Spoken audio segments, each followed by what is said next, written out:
So let's talk about like the depth of these plugs, right? Like how deep are these wells on the sea floor down? How deep do they go? So, I've dealt with them everywhere from a few feet of water in the inland marshes and in barely offshore on the beaches.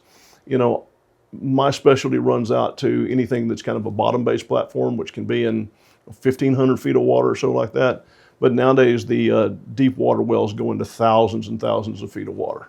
Wow. And so once it hits the sea floor, how far down do you go to have to plug the well? Like if you put three in place, what's the deep? Typically how deep should you go? So, it's mind blowing, but there's wells to be dealt with, onshore that are hundreds of feet deep. And then there's, the typical Gulf of Mexico well might be 7,000, 10, 12,000.